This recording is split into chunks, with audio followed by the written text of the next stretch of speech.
Hello, welcome to the Hot Seat Challenge, Natasha, Jonas. Nice one, thanks for having me. You're very welcome, no thank you. So the reason we're doing this is a Hot Seat Challenge. You can see you sat in a sports wheelchair. Kronik Warriors have teamed up with a team at VIP, and we're going to be interviewing inspirational athletes like yourself to talk about the benefits that boxing can have for all ages and abilities. And in doing that, we're going to have 12 rounds of questions. Okay. All have been sent in by the public. Okay, so they're going to be quite quick fire questions, and then we've got a little... Quick fire, right, okay. Yes, adaptive boxing. Does it need a quick answer? No. Okay. Yeah. It could... Yeah, we'll see. Okay. We'll see. Yeah, I don't know what's going to come out, you see. That's the thing. So yeah, this have all gone out across TikTok and Instagram, things like that. And so yeah, we've had lots of different questions, some from boxing fans, some from disabled athletes, and some from members of the public who know you from your previous life as well. So that might be a question that's in there too. Cool. So, are you ready for round one? I'm ready. Okie dokie. Right then. So, okie dokie. Well, this one's from Amanda, and she lives in Minnesota in America. Who was your role model when you started boxing, and who is your role model now?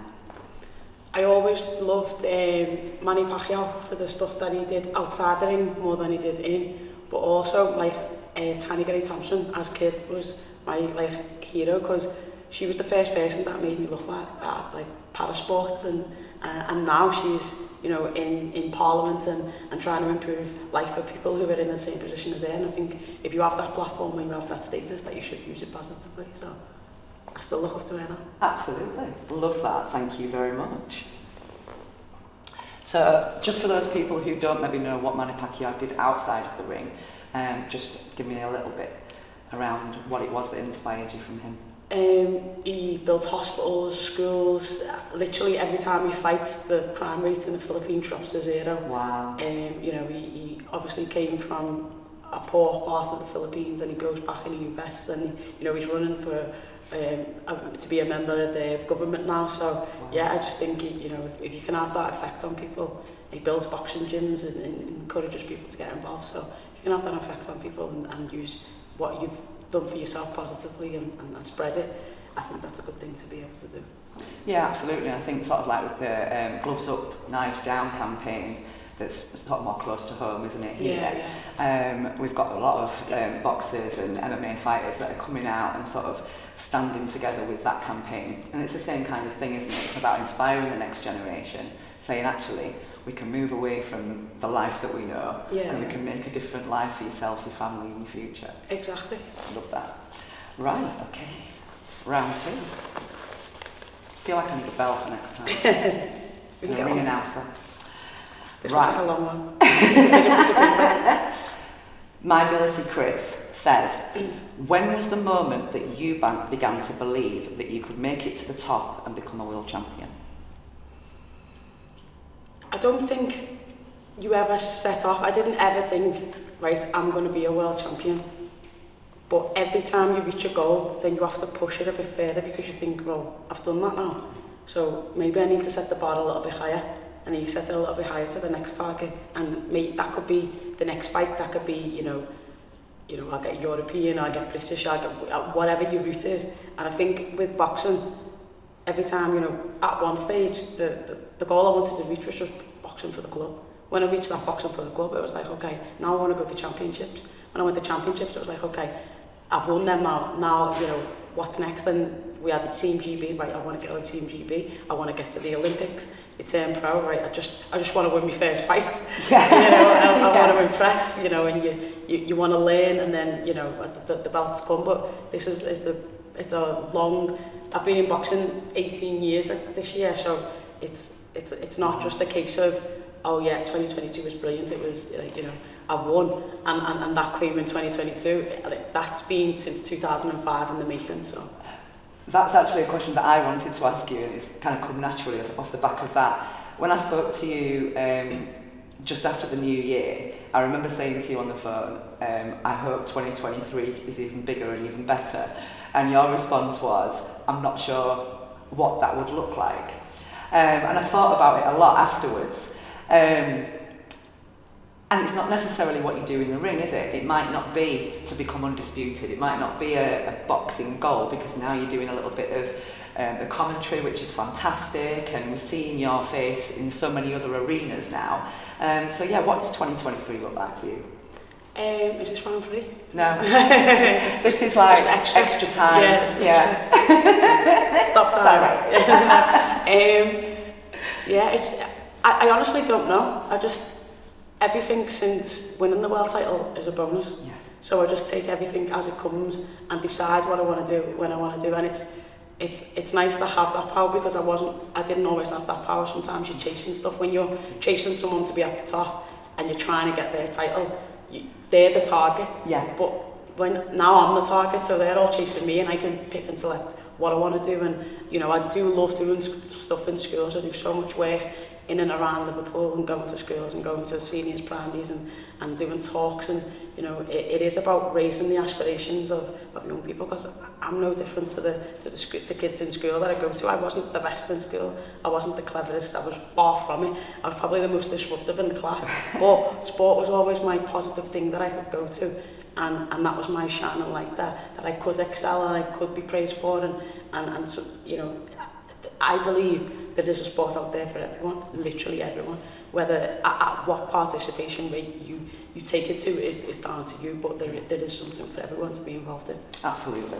And it doesn't have to be necessary as an athlete to be involved in sport, does exactly, it? Yeah. There's so many other roles, especially for women and girls within sport. Yeah.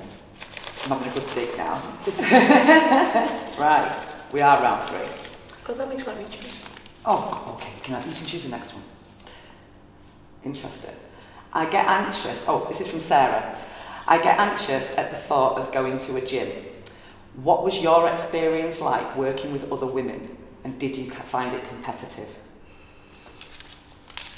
I am a competitive person, so I find everything competitive, and I think that's something that's just ingrained in our family, literally from when we could walk. Yeah. It's like, go and get this. No, I'm not going to get it. Right, 1, 2, and we'd leg it. Yeah. Or like the first one that goes gets the prize, and we'd leg it. And that's just something I've always wanted to be. You know, I've always looked up to my 2 older boy cousins. I've always wanted to impress and do well, and then I wanted to beat all the adults. You know, and so I've always been competitive.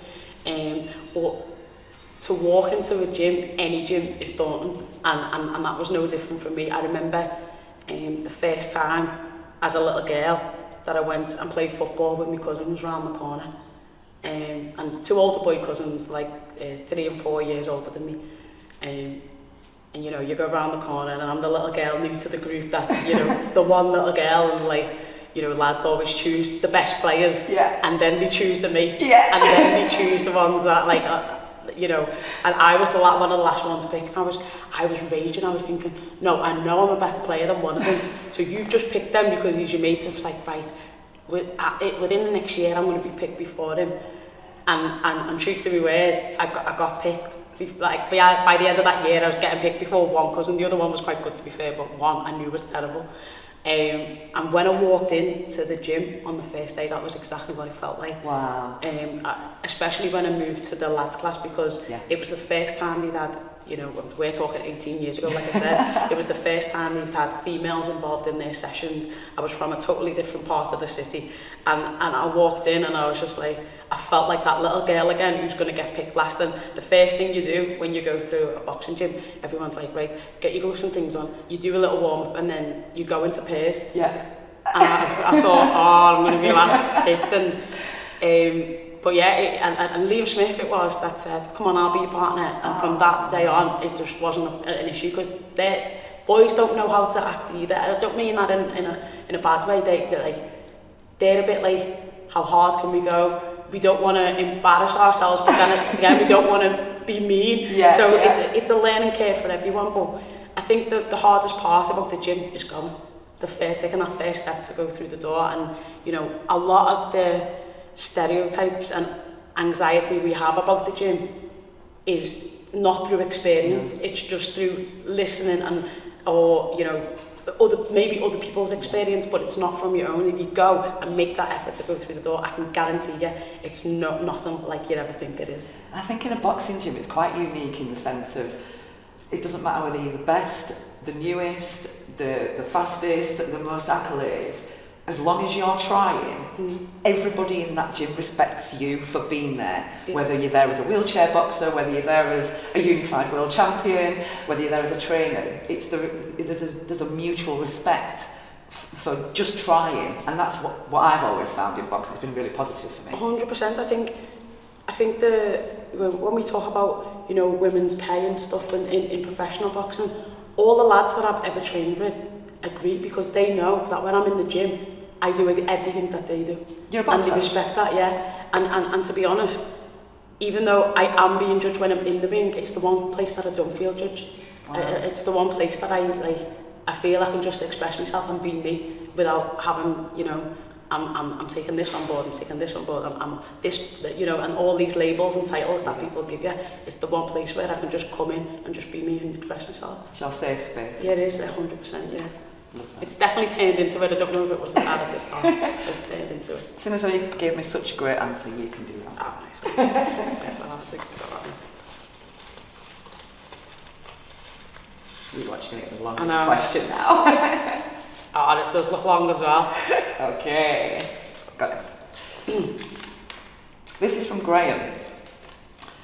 I've recently been diagnosed with a long-term health condition that will affect the amount of sport that I can do. Have you ever had an injury?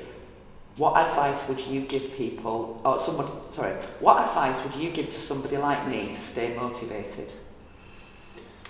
I think you couldn't have been a high-performing athlete like I've been without hitting a few barriers and a few hurdles.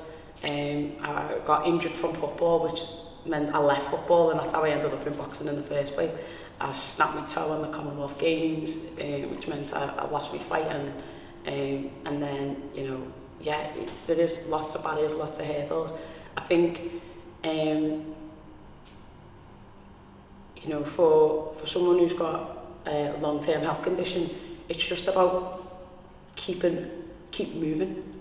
So no matter what the barrier is, there's going to be something that you can still do. If it's I don't even know what the condition is, but if you can't use your legs, you can use your arms. If you can't use your arms, you can use your legs. And I just think the keeping something moving will help you mentally as well, because the one thing about lockdown is that everyone enjoyed that 1 hour.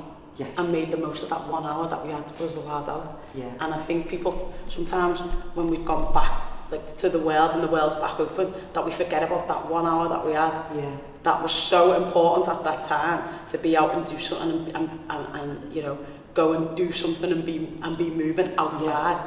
That it was so important, and it made everybody feel better. Yeah, I love that. Thank you. Do you want round 5? Go ahead. Go on.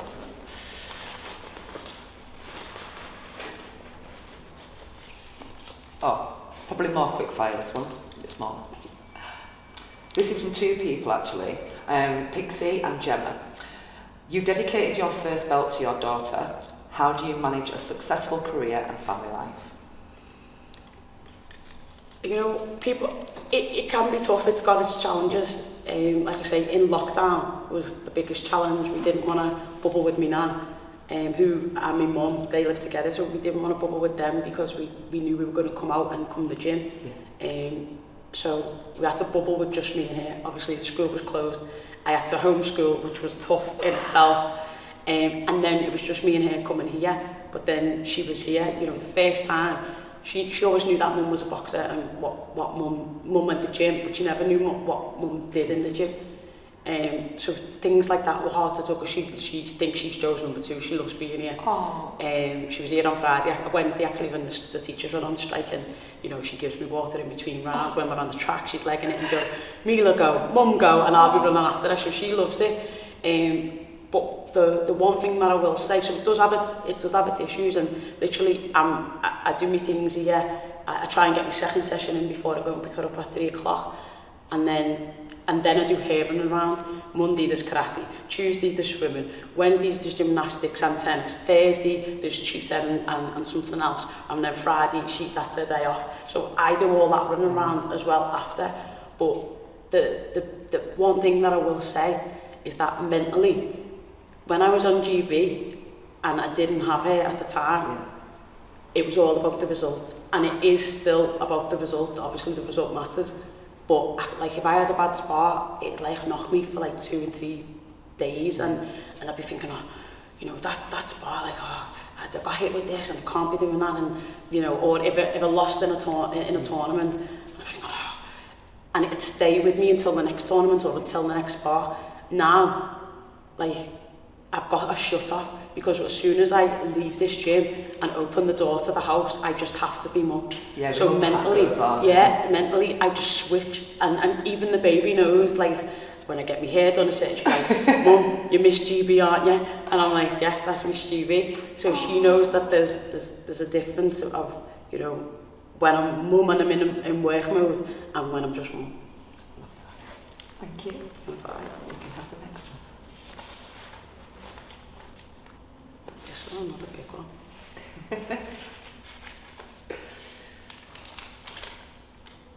This is from Self-Made Man, who is a boxer himself. He says, what was the first thing you said when you won your first world title? And use one word to describe how you felt. First thing I felt? Did that say what the first thing I said? First thing you said, and use one word to describe how you felt. Am I allowed to swear? Yes. Thank fuck for that. How I felt, the biggest emotion that I felt was relief. Yeah. That was it, because I've been telling everyone for all this time, even when I lost and even when I drawn, that I was world level, and I was telling them I was that good. And I felt that there was so much pressure, me telling everyone, and them not believing, and me trying to force it. And then it just happened, and I was like, I told you. You know what I mean? And I was just like, the relief of not having to be able to justify myself all the time, and just be like, so that's why now I just think everything else that comes now is bonus. I can just, like, the pressure's not off, I still want to win, I still want to perform well, but I just feel like, I told you. And now I don't even try and impress anyone. Now it's just for me. It's just for what I can do, and like, keep me challenging myself, and not me trying to prove them people wrong, or me trying to prove certain people right.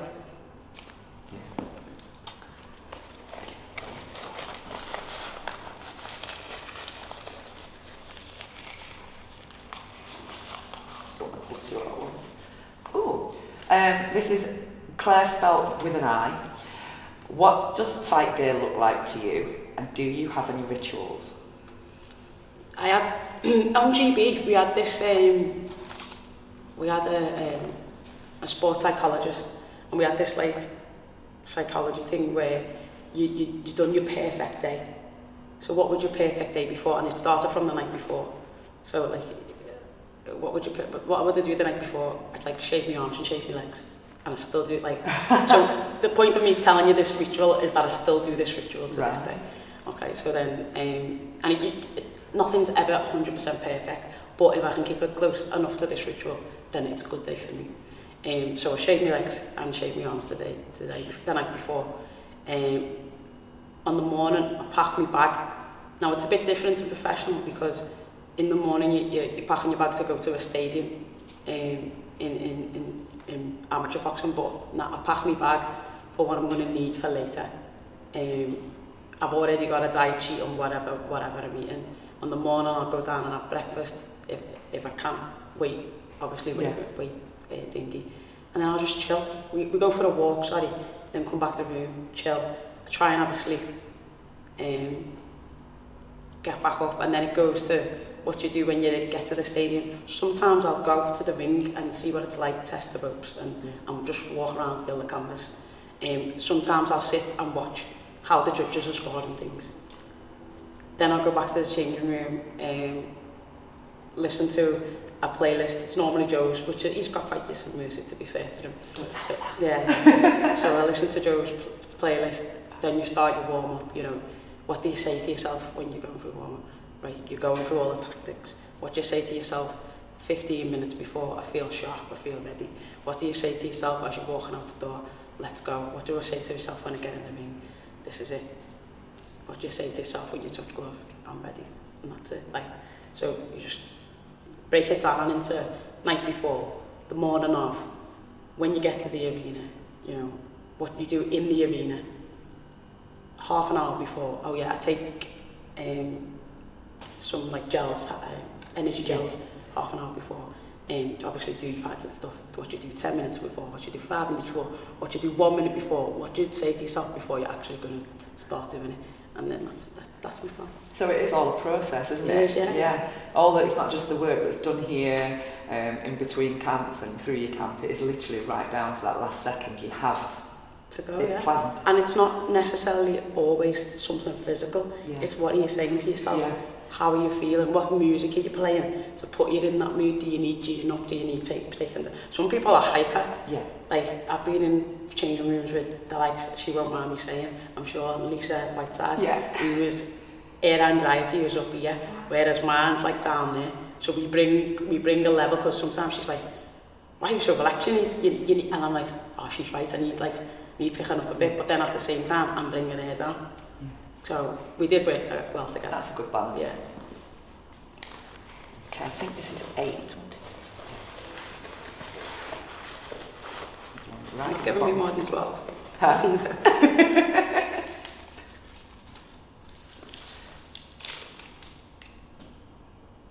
Okay, so you kind of probably already answered a little bit of this in that last one, but Elaine says, what do you do to switch off and relax? So let's go outside of the night before. I'm just a big kid, and I love being around kids because they keep you young. You just keep you young. They're just so innocent and like the fun. And I am the strict auntie, whereas like I get the phone call to say such and such is being naughty. I'm like, stop being naughty. But then I'm also the auntie that when they've done something, they want to phone Auntie Tash. And like if it was somewhere, Auntie Tash, come on this ride with me. I'm that auntie. So like I just love being with my family, being with my friends, and being like a million miles away from boxing. Good. We see you often supporting Nikita, and do you still enjoy watching the football and stuff? Are you a football fan? Yeah, I am a football fan. We go to some of the Liverpool games, to be fair, but it's like, it's because I'm not on the pitch and I can't control it. I get more anxious watching it. Like in the final, I just wasn't ready for all them emotions. I was up, I was down, I was screaming, I was silent. It was just, just horrible because I know how much it means to her, I know how much it means to the team, and I've got no control over it. So it's just a weird feeling. But then obviously it turned out great. And then I'm going to ask another question off the back of that. Is Nikita the same when you're fighting?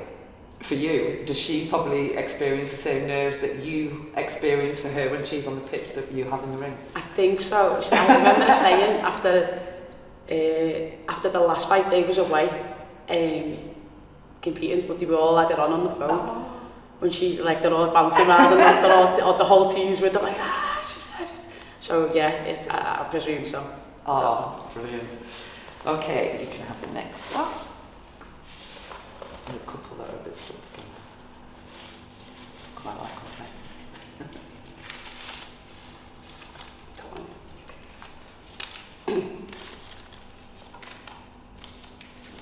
So you talked earlier about some of the stuff that you do in schools, and you love being around young people and inspiring the next generation. So Nicole says, what advice do you give to today's youth who face many obstacles but have big goals? I remember my mum saying to me, I was 4, she told me a story, I was 4 watching the 88 games and so saying, Mum, I'm going to be there. I want to be there. And it took me 24 years, I won 502 different sports, but I got there in the end. And when Lee had qualified and it came, she was crying her eyes out at the airport. And I was like, Mum, what are you crying for? She said, do you know what? Like, none of your mates wanted to be football players, you did it. None of your mates wanted to be boxers, but you kept true to yourself and you did it. You worked hard, you tried your best, you never give up, and most of all, you believed in yourself even when nobody else did. And they are the only messages that I can give. If you want something so bad, don't let any big person deter you or put a barrier up or whatever it is from telling you who you can be, what you can be, because they've never been in your shoes and they don't know how powerful you are. I think you only know that yourself, don't you? Absolutely. Okay.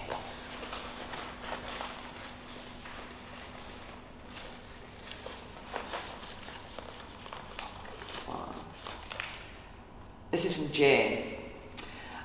Will you encourage your daughter to take up boxing? And what would you like her to do when she grows up?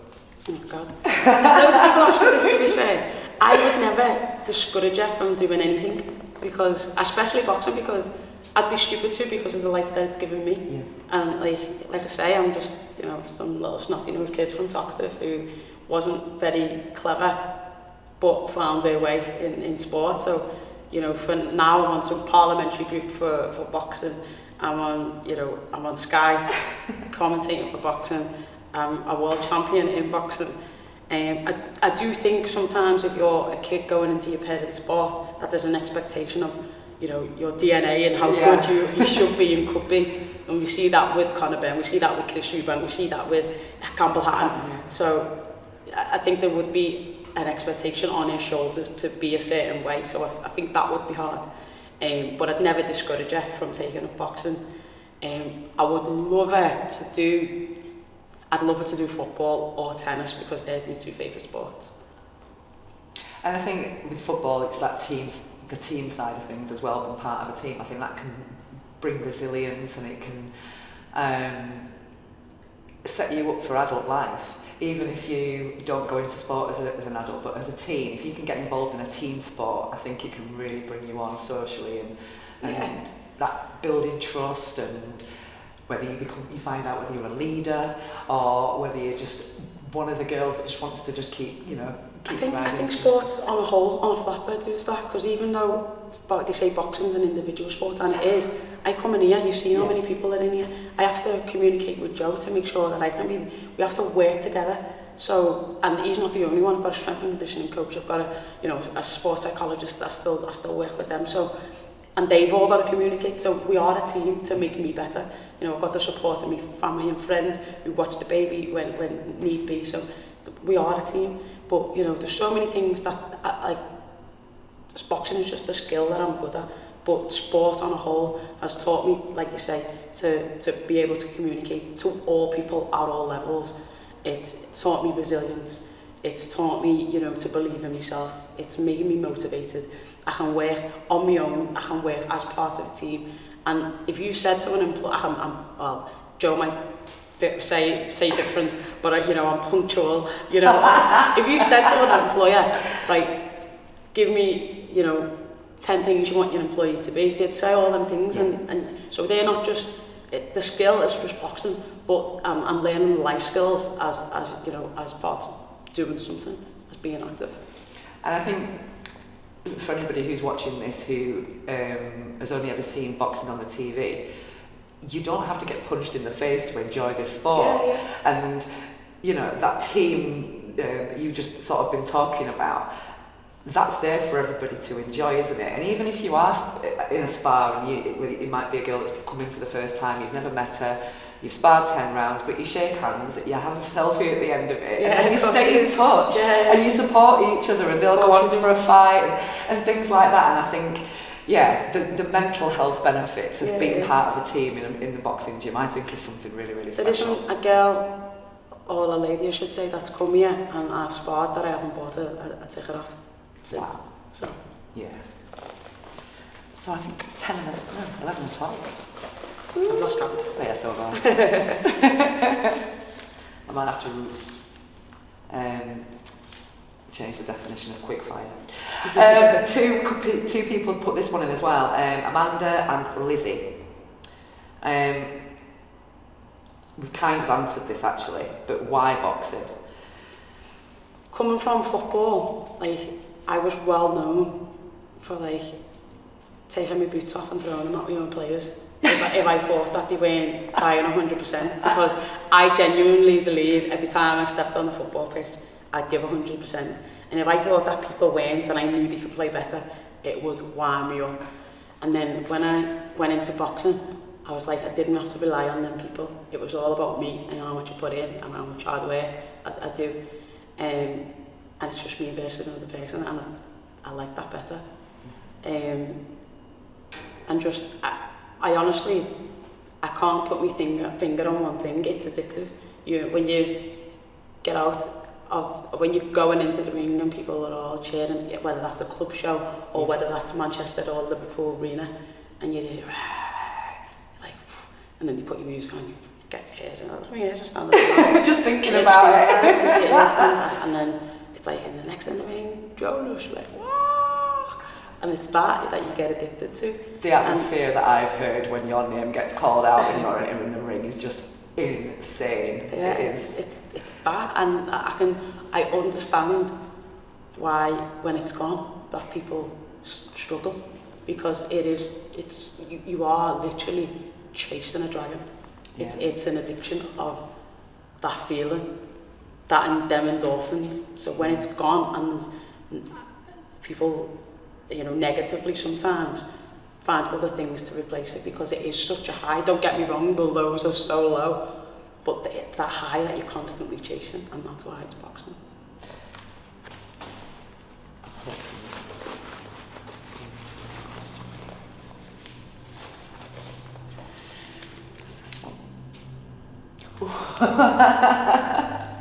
Okay, this is completely different to everything that we've spoken about so far. Claire, spelt without an I. What do you think to the fight that's due to take place between Tommy Fury and Jake Paul? Be honest.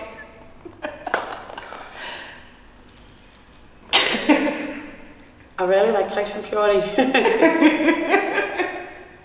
From the fights that I've seen, I've actually heard Tommy trains a lot better than he can perform in the ring sometimes. So I've only ever seen him twice, I think, and they haven't been the greatest.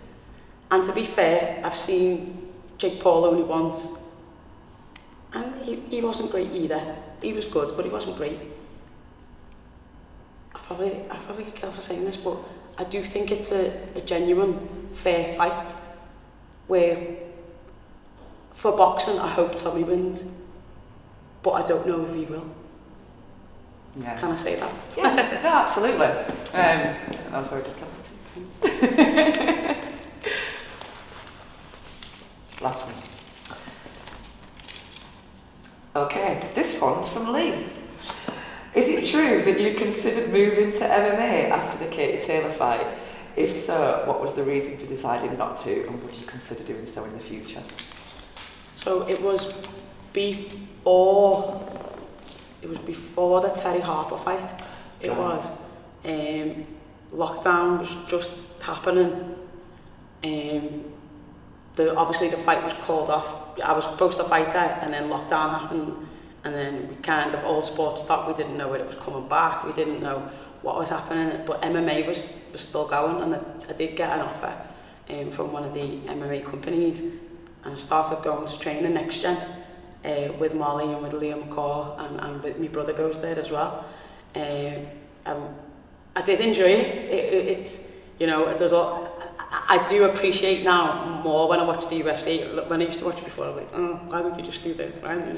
And when you're actually doing it, you realise that just doing that makes you, puts you in a dangerous position in about 15 other ways. So I do appreciate it more now that I've actually done it. But again, it was a new challenge. It was pushing myself. It was all them things. And the only thing that stopped me was that boxing was allowed to come back, and I got a date for the Terry Harper. If that date hadn't came, I'd have definitely stuck to MMA. Okay, thank you. No problem. That was your 12 rounds. There is one question off the back of that I would like to ask, and I know it was in there, and it's got to be a couple of people have asked it, and I think it's quite relevant. You had two controversial decisions, one with Terry Harper and one with Katie Taylor. how did you maintain focus and keep going in that type of adversity? How did you continue to still believe in the process? I don't look at the negatives, because you can't. If you look at the negatives all the time, everything will just be horrible. The world will be horrible, everything will be horrible, the gym will be horrible. So you have to focus on the good part about it. The good thing about the Terry Halfway was that, you know, people had literally, because of the open-off, just counted me out and said I was too old, I was, you know, I wasn't the boxer I was all these things that I couldn't do, and there was all these things that she was better at, and I kind of like drawn a line in the sand and said, yous were wrong, okay, I'll accept yous were, just accept yous were wrong, and that's fair enough. And then we come to the Katie, and she was supposed to again do all the things to me that Terry didn't, and it didn't work out like that. And you know, she's supposed to stop me on 4, and you know, and again when I took up from that, it was like, you know, my defence was really good, you know, my jab was really good, and my shot selection was really good. So you just have to take the positives. It's easy to dwell on the negatives, and sometimes it's like that on social media. Like you'll be going down your thing, you say, brilliant fight, you know, you were brilliant, great thing, you know, your body shots were brilliant, you're crap, you're brilliant, and you'll go, what did they just say? And you go back to the negative, because just the human nature in us focuses on the things that are negative, and they can, if you let them, they can grow into something that just is, because look at all the things that 99 people could say you're brilliant, and that one person that says you're crap, you focus on and you dwell on it, and you can manifest them into something bigger. So I just try and take the positives from everything, and once a decision's been made, I'm an experienced enough athlete to know that's not going to be changed. Yeah. So all the crying and whatever about it doesn't matter, it's not going to change it. So you have to just you know, move on, yeah. Take the positives and move on. Thank you so much. No, you're welcome. We're going to have a little break, and then Natasha's going to take part in an adaptive boxing challenge. Cool. Thank you, Teddy.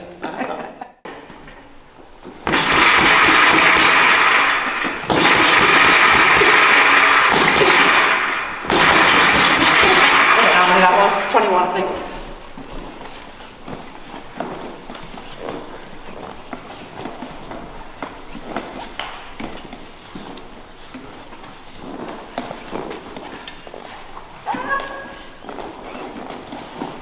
Who laid these cords out? They're very tight.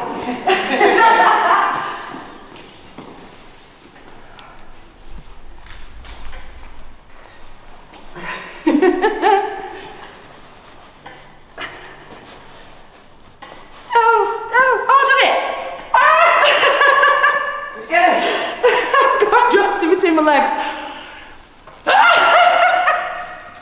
Yeah, I did it.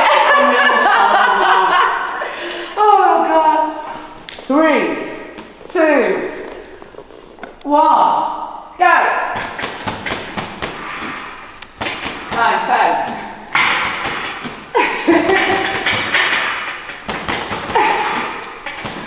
That's it, Tash. Now weaving through the cones. Watch that back.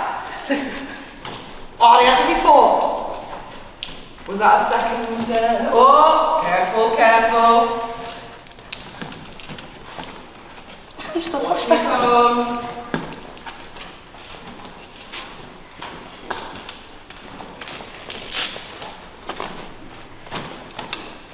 Nice work. Don't forget to breathe. And over to the table of truth.